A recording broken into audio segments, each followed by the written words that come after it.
கண்ணு முழிச்சிட்டாங்கடி. ஆமாண்டி, சீக்கிரம் போய் ஐயா கூட்டு வா. ஐயா தான் குளிக்க போறேன்னு சொன்னாருல்ல, இன்னும் 1 hour ஆகும் வரதுக்கு. அம்மா இங்க பாருங்கம்மா. சொல்லுங்கம்மா, யார் நீங்க? சொல்லுங்கம்மா, யார் நீங்க? நீங்க யார்? நீங்க இப்ப எப்படி இருக்கு உங்களுக்கு?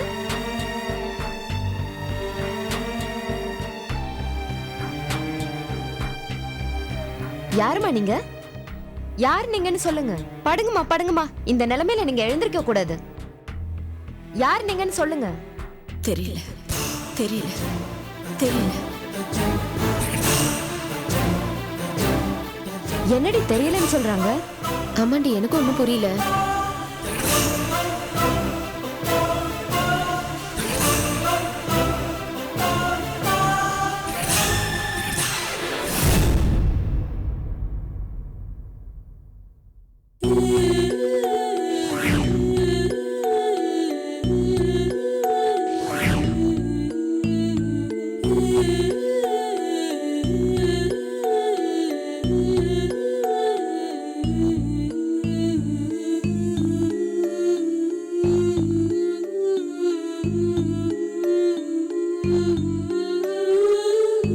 கிருஷ்ணா,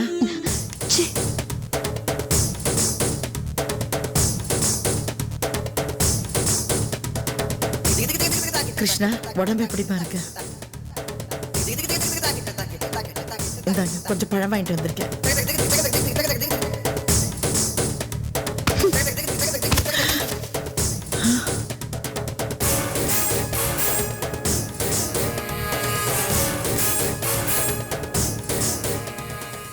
ஏன் கிருஷ்ணா, என் கூட பேச மாட்டியா? ஆக்சுவலா நான் என்னமா தப்பு பண்ணேன்? உன்னை பொறுத்த வரைக்கும் நான் எப்பவுமே நல்லதுதான் பண்ணிருக்கேன். அதனால ஏகப்பட்ட பிரச்சனையை நான் சந்திச்சிருக்கேம்மா. ஆக்சுவலா பார்த்தா நான் தான் உன் மேல கோவப்பட்டோம். ஆனா நீ என்னமோ தெரியல, என் மேல எப்பவுமே வெறுப்போடதாம இருக்க. எப்படியோ கடவுள் புண்ணியத்துல நீ தப்பிச்சிட்டமா, அதுவே எனக்கு போதும்.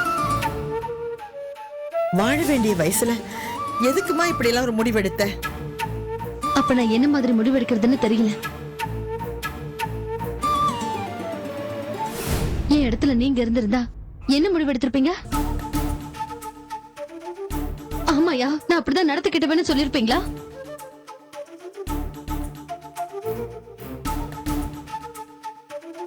கிருஷ்ணா, ஏம்மா இப்படி எல்லாம் பேசுற? வேற எப்படி பேசுறது? ஏதோ வாழ வேண்டிய வயசுன்னு சொன்னீங்க, வாழ விட்டா தானே? விட மாட்டேங்கிறீங்களே. ஒரு பொண்ணு பிசினஸ்ல ஜெயிக்க துப்பு இல்ல. ஆம்பளைங்க இதெல்லாம் அட்வான்டேஜா எடுத்துக்கிட்டு பொம்பளையோட தைரியத்தை ஊனமாக்குறதுக்கு இந்த வார்த்தையை யூஸ் பண்றீங்க. நான் எப்படி அந்த டெண்டரை வாங்கினேன்னு உங்க புருஷனுக்கு தெரியுமா? என்ன தெரியும் அவருக்கு? நான் என்ன அப்படிப்பட்டவளா? எப்படி அவரு என்ன பார்த்து அப்படி ஒரு வார்த்தையை கேட்கலாம்? அதுவும் 4 பேர் முன்னாடி, 4 பெரிய மனுஷங்க முன்னாடி. அப்படிப்பட்டவ இல்லன்னு எப்படி ப்ரூவ் பண்றது? நான் என்ன சீதையா தீ குளிக்கிறதுக்கு? அதான் என்ன ப்ரூவ் பண்றதுக்கு இப்படி ஒரு வழியை தேடிக்கிட்டேன். தப்புதாம்மா. கண்டிப்பா என் வீட்டுக்காரர் சொன்ன வார்த்தை தப்புதான். ஐயோ, மன்னிக்க முடியாத வார்த்தை தான் அது. அதுக்காக தலை நிமிர்ந்து வாழ்ந்துகிட்டு இருந்த அவரு இன்னைக்கு இப்படி ஜெயில கஷ்டப்பட்டுட்டு இருக்காரு. ஊரே என் புருஷனை மூஞ்சுக்கு நேரா காரி துப்பாத ஒரு குறைதான். போதுமா, நீ அவளுக்கு கொடுத்த தண்டனை எல்லாம் போதும். என் குடும்பத்தோட நிம்மதி எல்லாம் போயிடுச்சு. நீதான் கிருஷ்ணா எப்படியாவது என் குடும்பத்தோட நிம்மதியை காப்பாத்தி தரணும். ராம் குரூப் ஆஃப் கம்பெனி எம்டியோட மனைவி தி கிரேட் பாரதி. அந்த பாரதி கண்ட புதுமை பெண் நீங்க ஒரு சாதாரண பொண்ணோட கருணைக்காக காத்துட்டு இருக்கீங்க. ஆச்சரியமா இருக்குல்ல பாட்டி? பின்ன இவங்களுக்கு காரியம் ஆகணும்னா காலை பிடிச்சுதானே ஆகணும்.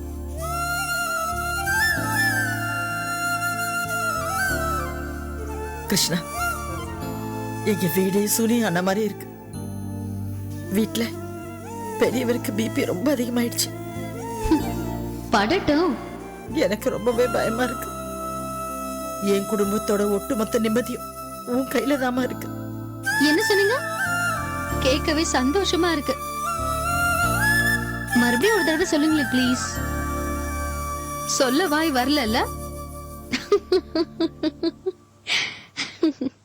எதமா சொல்ற?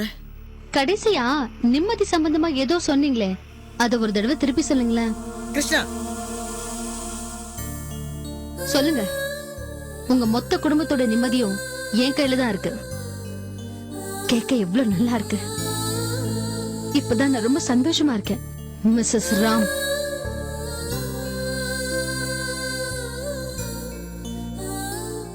அன்னைக்கு நம்ம சவால் விட்டீங்க, இப்ப என்னாச்சு பாத்தீங்களா? பழசெல்லாம் மனசுல வச்சுக்கிட்டு பழி வாங்காத கிருஷ்ணா. நீ கேஸ வாபஸ் வாங்கினாதான் என் வீட்டுக்கார் திருப்பி வீட்டுக்கு வர முடியும்னு வக்கீல் சொல்றாரு. தயவு செய்து பெரிய மனசு பண்ணி கேஸ வாபஸ் வாங்குமா. நான் உன் காலில் வேணாலும் விழுறேம்மா.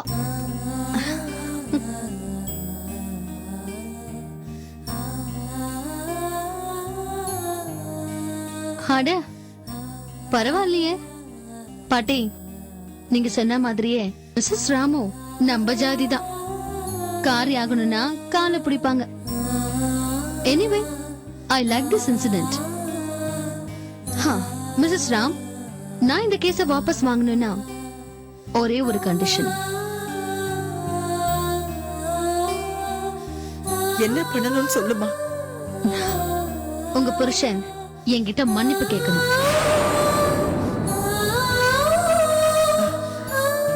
அவ்வளவுதானேம்மா. நான் கண்டிப்பா அவரை உங்ககிட்ட மன்னிப்பு கேட்க சொல்றேன். அந்த மன்னிப்பு சாதாரணமா இருக்க கூடாது. மீடியால மன்னிப்பு கேட்கணும், பேப்பர்ல மன்னிப்பு கொடுக்கணும், பகிரங்கமா பொது மன்னிப்பு கேட்கணும். கிருஷ்ணா,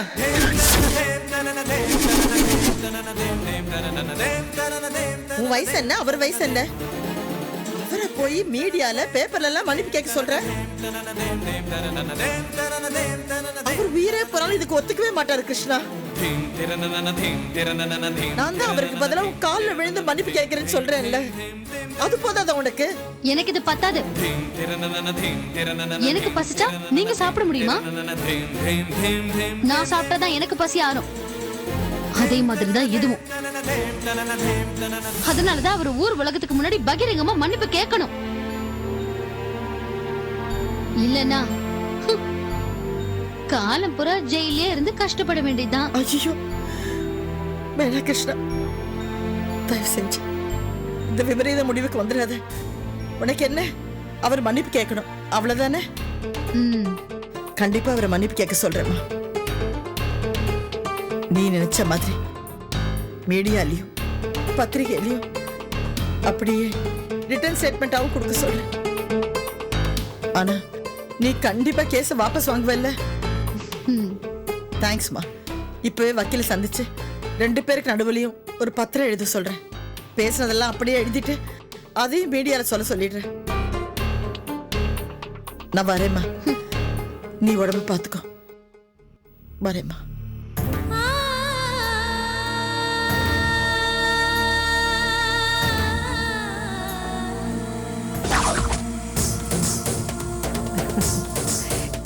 கிருஷ்ணா, கிரேட் கிருஷ்ணா, கையை கொடு. நீ சாதிச்சிட்ட கிருஷ்ணா.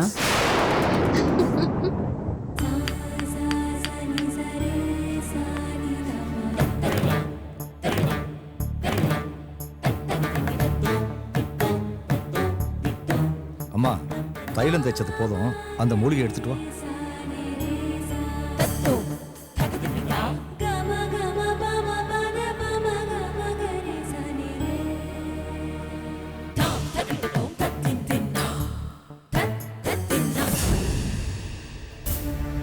இந்தாங்க ஐயா.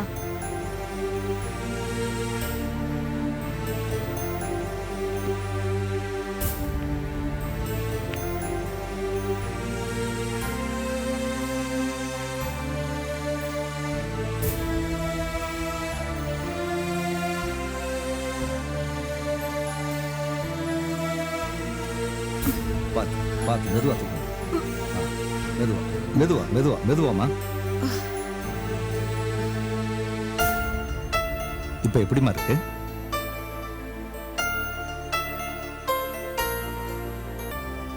ஏமா என்ன அப்படி பாக்குற? இப்ப எப்படிமா இருக்கு உனக்கு? என்னமா பாக்குற? இப்ப எப்படி இருக்குமா?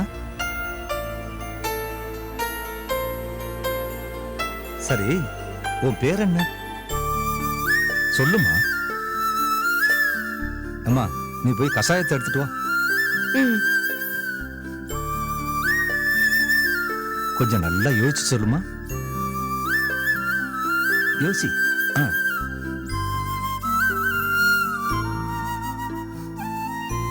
நல்லா யோசிச்சா ஏதாவது ஞாபகம் வரும். ஐயோ, கையெடுமா, கையெடு கையெடு. என்னாச்சுமா? என்னாச்சு? ஏன் கத்துற? இந்த நேரத்துல இப்படி எல்லாம் உடம்ப போட்டு அலட்டிக்க கூடாது. பொறுமையாருமா, பொறுமையாரு. ஏதாவது ஞாபகம் வருதா? தெரியல, எனக்கு எதுவுமே தெரியல. இது இது எந்த இடம்? நான் யாரு? என் பேர் என்ன? எனக்கு எனக்கு ஒண்ணுமே தெரியல. ஆமா, நான் நான் எங்க எப்படி வந்த? நீ மலையடிவாரத்துல விழுந்து கிடந்து பேச்சு மூச்சு இல்லாம இருந்த. உடம்புல மூச்சு இருக்கான்னு தெரியாத நிலைமையில நீங்க இருந்தீங்க. அங்க மூலிகை பறிக்க போன எங்க ஆளுங்க உன்னை பார்த்து இங்க தூக்கிட்டு வந்தாங்க. நான் எப்படி மலையடி வரதுக்கு? அதெல்லாம் எதுவும் தெரியலமா. அதெல்லாம் அப்புறமா பேசிக்கலாம். நீ முதல்ல படுத்து நல்லா ஓய்வு எடுத்துக்கோ. படுமா, படுமா, படு, படுத்துக்கோ. மெல்ல மெல்ல மெதுவா மெதுவா மெதுவா.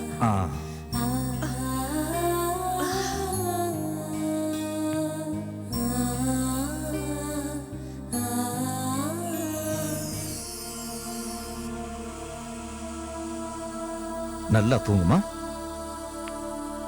என்ன இப்படி சொல்றாங்க? இப்ப நீ எதுவும் பேச வேண்டாம். அவங்க நல்லா தூங்கட்டும். மத்ததெல்லாம் அப்புறம் சொல்றேன். இப்ப அவங்களுக்கு ஓய்வு தான் தேவை.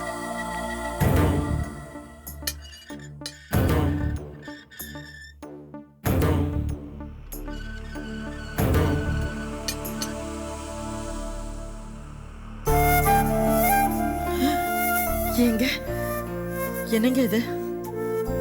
ஏன் உங்க முகம் இப்படி வீங்கி இருக்கு? அது அது ஒண்ணும் இல்ல. அது இருட்டுல செவுத்துல முட்டிக்கிட்டேன். நிஜமாவா சொல்றீங்க? ஆமா.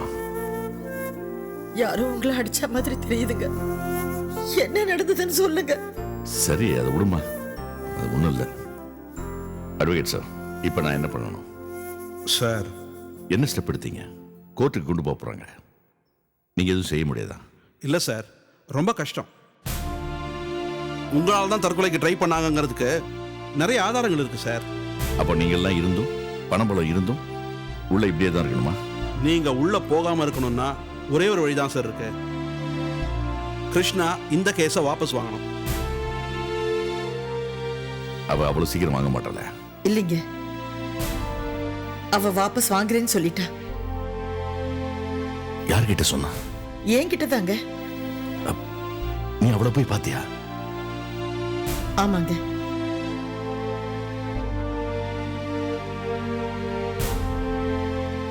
என் புருஷனை காப்பாத்துன்னு அவ காலில் விழுந்து கெஞ்சினியா? உனக்கு கொஞ்சம் கூட அசிங்கம் இல்ல? இல்லைங்க, என்ன அசிங்கம்? என் புருஷனை ஜெயில இருந்து வெளியே எடுக்கிறதுக்கு நான் யார் கால வேணாலும் விழுவேங்க. சரி, அவளை உடனே எழுத்துப்பூர்வமா வாபஸ் வாங்க சொல்லு. அதுக்கு அவ ஒரு கண்டிஷன் போட்டிருக்காங்க. அதான பார்த்தேன். அவ யாரு? உடம்பெல்லாம் விஷமாச்சா? என்ன கண்டிஷன் போட்டா? நீங்க அவளை அப்படி பேசினது தப்புன்னு மன்னிப்பு கேட்கணுமா? மன்னிப்பா? நான் அவகிட்ட மன்னிப்பு கேட்கணுமா? உனக்கு அறிவு இல்ல? சூடு சொன்ன இல்ல? அதுக்கு நான் செத்தா கூட பரவாயில்ல. நீ நீ நீ எப்படி இதுக்கு ஒத்துட்டு வந்த?